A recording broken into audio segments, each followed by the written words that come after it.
कोटा से Shyam Sundar Sharma, Vande Bharat live TV news channel से सीधा जो आज साहित्य जो सम्मेलन महाकुंभ भरा हुआ है, बड़े बड़े साहित्यकार हमारे बीच में हैं और हाड़ौती के सिरमौर जो कहलाने वाले मुकुटमणि राज जी, जो कि इनको बहुत बड़ी बात है कि आज हम सौभाग्य जो आपसे हम चर्चा कर पा रहे हैं। आज जो साहित्य महाकुंभ में आप पधार रहे हैं, तो उसके विषय पे थोड़ा सा। ये मधुकर काव्य सृजन संस्था कोटा के माध्यम से आयोजित कार्यक्रम है, 2 दिवसीय का एक कार्यक्रम है ये।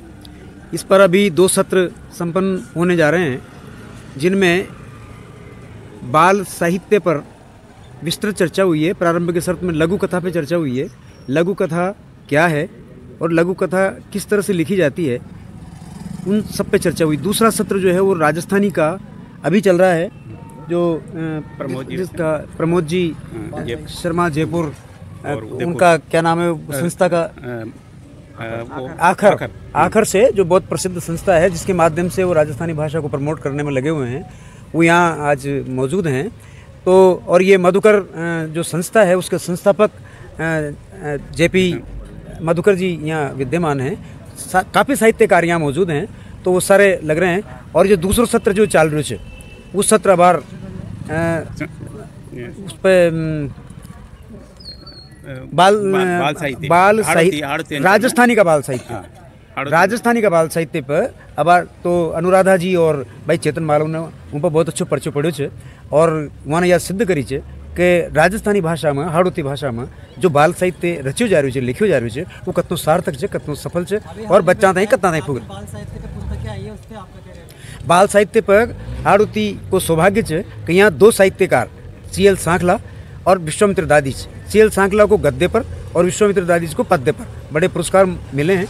इनका अलावा बहुत सारा साहित्यकार जी, जितेंद्र जी निर्मोही से लेकर मुकुटमणि राज वगैरह कई जाना बाल साहित्य पर की कविता, कहानी या लघु कथा वगैरह की रचना करी है। ये पूरा जो एक अभियान चल रहा है हाड़ौती में सारी विधाओं की रचना करने का, और धीरे धीरे हमारे जो नए नए प्रतिभाएं जो आ रही हैं, वो सब विधाओं में जिनमें गद्य और पद्य की सारी विधावां है, वहाँ सारी विधावां पर लेखन चल रही है।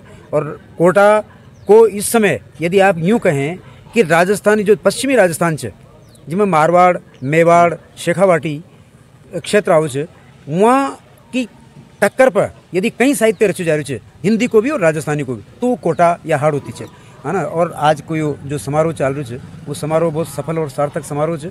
ये समारोह में मैं 2 दिन से यही चर्चा मतलब कर रहा करेंगे कि एक तो लघु कथा काहे हो है, उन पर पर्चा पढ़ाया गया 2 पिछला सत्र में। मुखर्जी भाई साहब, मैं एक चर्चा करना चाह रही हूँ कि जो राजस्थानी भाषा पर काफ़ी बरसा हुई की डिमांड आ रही है और कहीं अर्चना आ रही है कि वो आज वो मान्यता न मिल पा रही, क्योंकि डबल इंजन की सरकार है, तो मान्यता तो फिर मिलनी चाहिए राजस्थानी भाषा ने।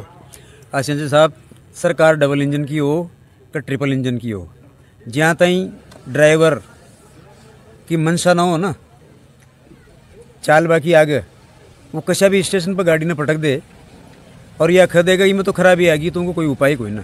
तो राजस्थान सरकार जो मागा डब्बा है, सहयोगी है, वो भी तो एक जैक लगा कर उन्हें इंजन ने थोड़ा फास्ट कर सके ना। नहीं, जो पाछे चिट्ठी बैठे है ना, वहाँ जो कहीं खचे उस गार्ड ऑफ ट्रेन, वो तो उनकी भी मंशा कोई ना। सीधो अपन के चाहो चाहे कि हाड़ौती और राजस्थानी भाषा में सट बात बताऊं मैं आपके ताई, जनता का ताई विषय से कोई लेनो देनो कोई ना। वही भाषा ना बोलच, इम जीवच, इम सोच उठच बटच जागच सोच पूरा संस्कार। सीधो आपको के बागो सीधो के बागो मतलब ये है कि जो राजस्थानी भाषा ने ना कि जनता पसंद तो कर रही है, बाकी उसके लिए आवाज न उठा पा रही, और कुछ राजनेता न चाहे कि भाई प्रकार की मान्यता मिले। सत्य बात तो यही है कि राजनेता यानी ये पूरो को पूरो विषय राजनीति पर टिके हुए है। जनता कभी कोई चीज़ की डिमांड उनको तो याद ही न रहे, उनका घर न तो सामने गड्ढा पड़ रहा है, जी की सुध न रहे, उन्होंने तो वह अपनी रोटी कमावा में लाग रही है, अपना पेट भर पूजा हो जाओ जो बहुत बच्चा की पढ़ाई लिखाएं हो जाओ जो बहुत, घर की झोंपड़ी बन जाओ जो बहुत, वह कहाँ आंदोलन करवा जाती फिरेगी। तो उसको तो इस फिर भाषा जी भाषा ने वह बोल रही है, उसके लिए वो सोच के लिए क्या आंदोलन करा, या तो माँ की भाषा है।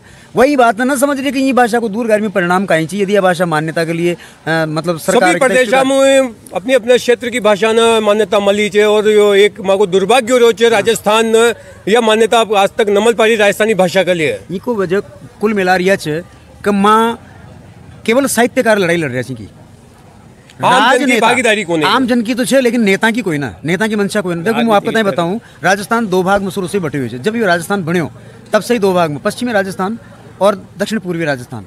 ये आडो बड़ो यानी आडवाल पर्वत जिसको कहा अपन आडो बड़ो जिसको कहा वो अड़वाल यानी अरावली पर्वत श्रेणी जो बीच में हम राजस्थान के दो भाग करती है, उनमें जो पश्चिमी दक्षिणी भाग है वो उपजाऊ और बहुत ही महताऊ भाग है। ऊँटी ऊपर बचे थे मारवाड़ मेवाड़ और ढूंढाड़ जे हमेशा दो भागा में राजस्थान बटे छे। वह बोली अलग छे, वह भाषा अलग छे, लेकिन आत्मा दोनों की एक छे। आज जब माँ एक दूसरा के संपर्क में आया जा और एक दूसरा ने पहचान रहा जा, एक दूसरा ने लिख रहा पढ़ रहा जा, तब माँ गया समझ में आई थी बात कि दोनों चाहे वो मारवाड़ हो, चाहे मेवाड़ हो, चाहे शेखावाटी हो, चाहे हाड़ोती हो, चाहे ढूंढाड़ी हो, चाहे वागड़ी हो, किसी भी बोली में कोई बड़ो अंतर कोई ना। वहाँ का क्षेत्रीय कुछ शब्द ही छोड़ वहाँ का सारा पूरा शब्द जो है वो सारा एक ही संस्कार का शब्द है। ये वास्तव में की दिक्कत कोई ना। राजस्थानी में कुल मिला के वो चावा की एक ही माला का ये वो छे मोती छे मन का छे। यहाँ में कोई भेद कोई नहीं, एक ही में गुथे हुए छे। सबसे बड़ी बात एक ही छे कि कुल मिलार नेता की मंशा कोई नहीं। राजस्थान सरकार ने आज के 20 साल पहले ये प्रस्ताव पास करके और भेज दियो राजस्थानी की मान्यता को, लेकिन आज भी केंद्र सरकार उनको ठंडा बस्ता में पटके हुए हैं। आज दोनों सरकार एक पार्टी की है, उनके बाद भी ये काम क्यों ना हो रहे हो, ये वास्ते ना हो रहे हो। आज आप अपना नेता के पास हाड़ोते का नेता के पास जाओ, वो बोल तो ले लेकिन वो एक यार इन्हें पढ़ोगो कौन अने या तो समझ में ना हो थाना या जो किताब लिखी चाहिए तो माँ समझ में ना आ रही। तो ये जो स्थिति क्यों यह देखी जावा कि भाई माँ हाड़ोती और राजस्थानी भाषा पर कई प्रकार से जनता का लुभावना और जो करा चाह वोट के लिए भी माँ हाड़ोती ने भी उपयोग करना चाह और राजस्थानी भाषा का भी उपयोग करना चाह। बाकी आज की मंशा नेता की यह है कि इन्हें मान्यता न दिला पा रहा, यो सबसे बड़ा दुर्भाग्य है। ये माँ के बीच में मुकुटमणि राज जी जो कि हाड़ोती का प्रसिद्ध गीतकार